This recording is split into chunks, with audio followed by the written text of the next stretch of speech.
Tengo en mi mano su hoja de vida, de tal manera que no es necesario hacer referencia a sus nombres, en fin, y pasar directamente al tema que nos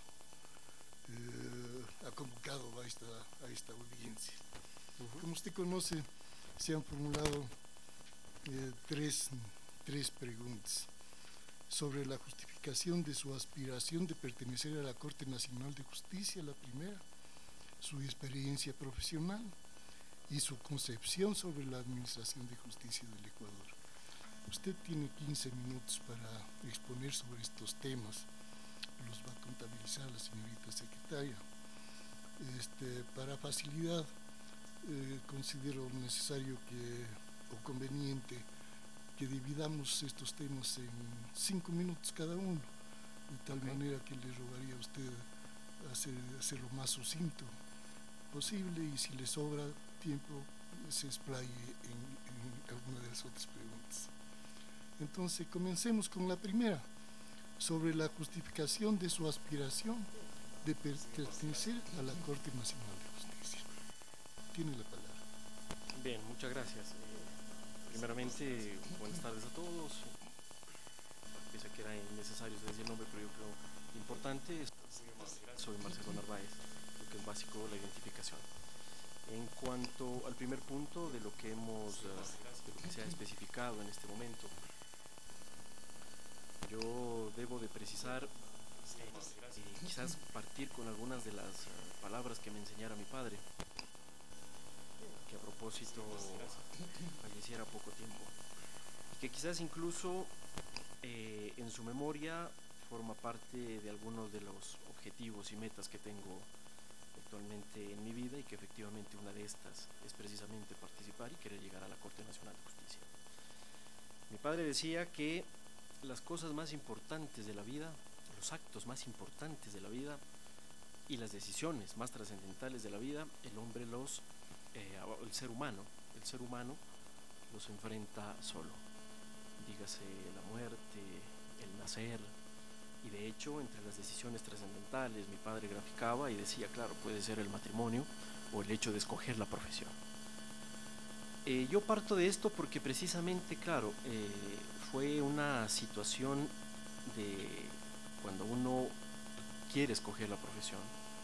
Es una circunstancia donde uno efectivamente la medita, porque al fin de cuentas, la profesión, claro, le va a acompañar con uno hasta el final de sus días.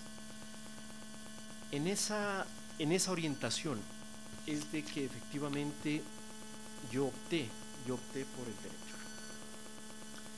Al haber optado por el derecho, para graficarlo de muy general manera, como partícipe de vivir efectivamente en comunidad bajo el régimen de las normas. Hablando del derecho en modo general, precisamente de ese conjunto de principios, de normas, que así se aplican y efectivamente en cuya vigencia son lo que permiten el hecho de la convivencia social. Al menos parto yo de eso, en el sentido de que esa fue la visión para escogitar el tema de la profesión. Una vez ya en la profesión, estando entonces y ya luego habiendo cursado la misma, habiendo culminado la misma, efectivamente entender algunas otras particularidades como por ejemplo el tema de la justicia, digo, desprendido ya del hecho de haberse uno fomentado con conocimientos básicos en el tema, claro, de lo que uno cursó en la carrera, como reitero. En ese sentido, entonces, mirar el tema de la justicia ya quizás más allá del hecho del valor mismo que ésta entraña, o mejor dicho, considerada como un valor. En el tema entonces, ya visto desde una perspectiva jurídica, quizás más allá desde las posturas, desde que con don Justiniano se dijera de aquello de dar a cada uno lo más suyo, efectivamente simplemente en algo más que sea más de la cotidianidad, de la vida diaria, pensar precisamente en algo de equidad, en algo de respeto, en algo precisamente de observar lo que significa y lo que es luego entender el hecho de la justicia. Desde esta lógica, entonces, pretender llegar a la Corte Nacional de Justicia, estar imbuidos del tema de lo que significa, cobijados más bien del tema de jurisdicción, y bajo esa potestad, bajo esa potestad de lo que es la jurisdicción, tener esa capacidad precisamente de lo que digo, más allá de las concepciones jurídicas que se pueda advertir sobre la justicia, ir a la cotidianidad, como menciono, y tratar efectivamente de caminar hacia lo que significa entonces el tema de equidad, igualdad y precisamente apuntar a eso. Esa una primera razón. Una segunda razón en concreto asimismo para llegar al tema de llegar a la Corte Nacional de Justicia es el hecho en buena medida, digamos, lo que la vida nos ha deparado, la vida, Dios nos ha deparado, en el hecho de, frente a tener ya alguna experiencia precisamente en la que se ha vivido, a lo que yo me refiero, he tenido la fortuna, creo que ese es el calificativo adecuado, de transitar 12 años en lo que es la administración de justicia. Perdón, doctor, estamos pasando al segundo tema. No, forma parte de la primera aspiración, en modo concreto. Antes de pasar a ello, entonces, se han cumplido los bien. 5 minutos. Sí, en todo caso quería resumirlo, ¿no? Ya. En todo caso decía, al segundo de experiencia profesional, pasamos que puede allí bien, complementar. que guarda, sí, a eso iba, guarda concatenación con lo que estaba mencionando. Precisamente, sí, decía, he tenido la fortuna de pasar 12 años en el tema de lo que es la administración de justicia. Quizás, si bien es cierto, iniciamos en una pasantía en el Instituto Latinoamericano de Prevención de Delito y Delincuente, el ILANUD.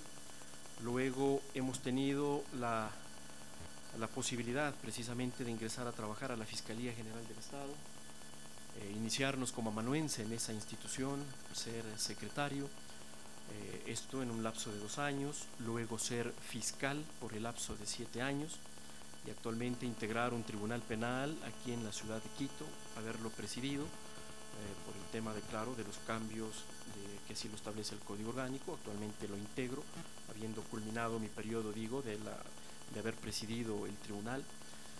Entonces, claro, lo que yo vuelvo a repetir en esta parte es este tema, este bagaje de la experiencia que así la vida me ha permitido, la vida, Dios digo, me ha permitido tenerlo. Entonces, al final, de un modo, a mí me conduce tanto a tener también aspiración para llegar a la Corte Nacional, por eso decía que es concatenación, en el sentido de que creo, además de las circunstancias académicas, claro, el hecho de habernos graduado, haber obtenido, al ser abogados, doctor en jurisprudencia, al habernos graduado en la Universidad Central, y también haber corrido hasta este tiempo alguna preparación académica, diplomados, género, justicia, derechos humanos, 2 especializaciones en lo que tiene que ver con derecho penal, derecho procesal penal y postrimerías a este momento ya de cerrar el tema de mi maestría. Entonces, lo que yo digo es, primero me siento preparado. Creo yo que con la preparación académica que hemos tenido, y aparte de eso, vuelvo a repetir, y con la experiencia que he ganado. El tema de la experiencia para mí es fundamental. Experimentis optima rerum magistra, decían los romanos, ¿no? La experiencia es el mejor de los maestros. Entonces, creo yo que a más del tema de la preparación, entiendo yo que efectivamente entonces con la experiencia que hemos ganado en esta síntesis que hemos hecho de en algún modo la experiencia que así hemos tenido y en la situación en la que estamos y ya siendo parte de la administración de justicia, entonces creo yo, de un lado que también es una razón para también aspirar a llegar a la Corte Nacional de Justicia y de otro lado precisamente sentir que se tiene las bases precisamente para poder aportar profesionalmente y con los conocimientos que uno tiene en una función tan honrosa, tan difícil también por la experiencia que efectivamente la tenemos, pero digo, tan honrosa y que efectivamente nos llevaría a cumplir con ese objetivo. Hemos concluido la segunda parte y vamos a la tercera, entonces, su concepción sobre la administración de justicia del Ecuador. Bien, gracias. A ver, en cuanto al tema de la administración de justicia en el país, yo quiero hacer dos enfoques. Un primer enfoque en modo general. Quizás yo creería también que estamos viviendo una época, y también creo que es una fortuna, voy a volver a utilizar este calificativo. Creo que es una fortuna en el sentido de que estamos en un momento donde precisamente el rol que tiene el juez hoy por hoy es de una importancia y de un fin, particularmente en lo que tiene que ver con el hecho de efectivamente apuntar al tema de lo que es, digo, el tema de la administración de justicia. Me explico, para hacerlo un poco medio rápido. Tomando como límite el tema del iluminismo, por allá por la Revolución Francesa, hasta antes del iluminismo, el enfoque central lo tenía el monarca, por decirlo de algún modo, el poder ejecutivo.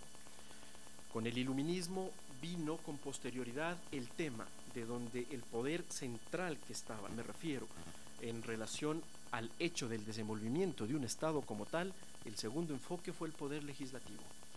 Pero acontece que últimamente, a partir de la culminación de la Segunda Guerra Mundial, para acá adelante, no solamente ha quedado en lo retórico el tema de cautela y todo lo que significa la protección de derechos. Y en ese sentido, entonces, digo, en esa cautela, es lo que precisamente ha venido, y no olvidaremos que este es uno de los antecedentes para tener la Constitución que hoy por hoy tenemos. Y efectivamente, entonces, yo me atrevería a decir que hoy el rol efectivamente, en lo que significa y en lo que tiene que ver con el desenvolvimiento incluso de la nación toda, es precisamente el rol que hoy juega el Poder Judicial y por ende el tema de los operadores de justicia. Desde este enfoque vamos al siguiente, en el que yo le advierto, también me atrevería a decir que el tema de la administración de justicia hoy vive precisamente varios cambios. Hay una mutación que yo no quisiera hacer referencia a particularidades que también son valiosas, por supuesto, en el tema de lo que tiene que ver con infraestructura, sistema informático y todo esto que efectivamente se mira. Es indudable que incluso, y hablando en materia penal, como a veces se refiere, mientras la delincuencia anda en jet, claro, generalmente la administración de justicia sigue todavía alada por caballos. Pero más allá de esas particularidades que uno pudiera mirar, o sea, el enfoque que hoy yo veo es que se responde a un cambio generacional. Se advierte que hay un cambio generacional, sin duda se ha respetado algunas particularidades de la experiencia misma de lo que hablábamos hace un momento, pero en esta mutación se está dando una apertura, y quizás digo actualmente como operador de justicia yo siento eso, en donde se genera aún mayor compromiso, en donde se observa efectivamente a vivir ese rol de lo que es la administración de justicia, en el sentido entonces de tratar precisamente de hacer lo mejor. Insisto, más allá del hecho inclusive de las propias cuestiones jurídicas, sin duda, del tema de cautela de derechos como yo he referido, sino del propio servicio y de lo que la cotidianidad incluso exige. Doctor, han concluido los 15 minutos. De su exposición y de lo que consta en su hoja de vida, veo que a pesar de su juventud usted tiene amplia experiencia en la función judicial, 12 años me ha dicho de ejercicio dentro de la función judicial, especialmente como fiscal y como juez. Usted conoce perfectamente, entonces por ese motivo yo me permito hacer una pregunta. Si usted resulta ser elegido ministro de la Corte Nacional, personalmente, ¿a qué sala especializada le gustaría pertenecer? La verdad, quizás como lo responde la hoja de vida, sí tendría un cierto apego precisamente por la materia penal, porque en gran medida, diría gran parte de mi vida profesional, se ha inclinado precisamente esa área. Aquello, claro, no quita la posibilidad de que, claro, también podamos afrontar nuevos retos, como puedan ser en otras materias. Sí, Yo no le haría yo le hice inconveniente. esa pregunta Pero para que conozca el público especialmente. sí, no, está muy bien. Escuchando. Sí, está muy bien. Si usted resulta, por ejemplo, puede ser designado a cualquiera de las salas especializadas, no solamente la penal, Así sino es. que puede ir No, estoy consciente de eso. contencioso administrativo, contencioso tributario, a la civil, laboral, etcétera. Si le toca a una de estas salas, ¿usted aceptaría? ¿Se considera suficientemente capacitado para desempeñar sus funciones? Sí, yo no rehusaría, yo no rehusaría, perdón, al tema de cualquier otra sala que así fuere del caso, podría ser yo designado. Insisto, creo que partimos sin duda del hecho de haber sido graduados como abogados en principio. Particularmente no se puede negar que uno haya generado alguna especialización, y de hecho hoy creería que la profesión, la del abogado, como en todas otras, se ha inclinado en el tema de la especialización, pero aquello creo que no nos impediría, y creo que incluso hasta podría tornarse un doble reto. Bien. En su exposición hizo usted referencia al rol del juez actualmente, especialmente mencionó lo que considera sobre la administración de justicia a partir de la Segunda Guerra Mundial, y que estamos actualmente frente a cambios significativos en la administración de justicia. Uno de esos cambios, doctores, es el de establecer, de que se expida el nuevo Código General de Procedimientos en todas las materias excepto en la penal, que como usted conoce está en trámite en la Asamblea. O sea que, coincidentemente con la designación de los 7 jueces de la Corte Nacional, en el próximo año posiblemente ya se expida este nuevo Código de Procedimiento, que va a cambiar el sistema del escrito, vamos a pasar al oral en todas las materias. Sobre este punto, usted podría decirnos si ha seguido, ha revisado, está enterado de todo cómo va a ser el nuevo procedimiento, y qué concepto tiene usted sobre la justicia oral en materias especialmente civil, que cambia, ¿no? Va a ser una revolución jurídica en el país. Después de cientos de años de tener el sistema escrito, vamos a pasar al sistema oral. ¿Se considera suficientemente capacitado para afrontar como juez esa realidad? Yo la verdad no le veo inconveniente y partiría por lo último, sí me siento capacitado. Usted lo ha referido, yo también esa es mi concepción. Al final, sin duda, procedimentalmente, hasta donde, claro, yo también he revisado, o se ha conocido más bien, ¿no? Algunas cosas que se ha leído, efectivamente, en eso tengo que ser honesto. No voy a decir que he revisado en su totalidad el tema del Código Orgánico General de Procesos, pero efectivamente se ha observado cosas que son básicas. Al respecto, usted mismo incluso lo ha sintetizado, y eso digo, o sea, yo diría que más bien son una suerte como que el trípode sobre el cual soporta este cambio que hoy se pretende en el Código Orgánico General de Procesos es el tema de la oralidad. Al punto, entonces, digo, más allá de las cuestiones de técnica jurídica que puedan estar insertas en el tema del Código Orgánico General de Procesos, creo que al final el tema incluso no entrañaría, para mí, creo yo, no sé, en el hecho de que no habría incluso el tema de mayor novedad, por decirlo de algún modo, porque el tema de la oralidad en lo que tiene que ver con la cuestión procesal, esto debemos de advertirlo, que efectivamente ya se lo establecía desde la propia Constitución de 1998, y la exigencia precisamente del tema de la oralidad en todas las materias. Que ha habido unas materias, como por ejemplo la penal, precisamente, que hubo, digamos, como que es el área de mayor significación en lo que en lo que advertía el tema de este cambio del escriturismo hacia la oralidad.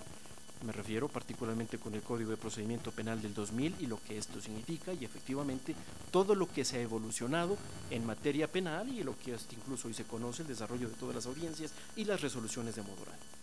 Pero no olvidemos también que, por ejemplo, el tema de la oralidad ha venido, sí, caminando en otras materias, en la laboral, por ejemplo, también inclusive antes de este propio Código Orgánico General de Procesos, también ya se ha venido advirtiendo aquello, particularmente en lo que ocurría con la audiencia preliminar, digo, en tema de materia precisamente laboral. En el hecho entonces, hasta donde yo advierto y digo también un poco de lo que conozco, casi tiene una cierta semejanza el tema esto del Código Orgánico General de Procesos en lo que oralidad se refiere, con el hecho precisamente de algunas otras innovaciones que hoy ya se tiene y que en los próximos días, el 10 de agosto concretamente, se tiene con el tema del COIP. Me refiero al tema justo con la cuestión esto de audiencias, precisamente para la mayor parte de diligencias, resoluciones que sean de modo oral, el hecho, la particularidad y un poco las ventajas que se ve en las exigencias, no solamente para la capacidad que deben tener los administradores de justicia, sino para el hecho de los propios usuarios, los propios abogados, y la ventaja que inclusive, y algunas de las varias ventajas que genera la oralidad, en lo que tiene que ver básicamente con la inmediación como tal, el hecho de escuchar precisamente a las partes procesales en relación a ese vínculo con el juez, incluso una mayor exigencia para los profesionales del derecho, para los propios jueces, en el hecho de dominar la materia sobre lo que se vaya a exponer, y quizás alguna ventaja que, aunque pueda sonar un poco medio a cliché, pero creo que es interesante, el hecho de que particularmente en el manejo, de las audiencias, que es lo que generalmente hoy, al menos de lo que yo creo que es lo que más despunta con el Código Orgánico General de Procesos, en llegar a resoluciones que precisamente salgan de las cuatro paredes que generalmente, por ejemplo, todavía se mantienen en las otras áreas y que ya ha sido superado, como vuelvo a insistir, en el tema penal. Muchas gracias, doctor. Ha concluido el tiempo que teníamos. Entonces les ruego esperar un momentito para que se suscribiera el acta correspondiente a esta intervención, a esta audiencia. Ok, muchas gracias y un buen día.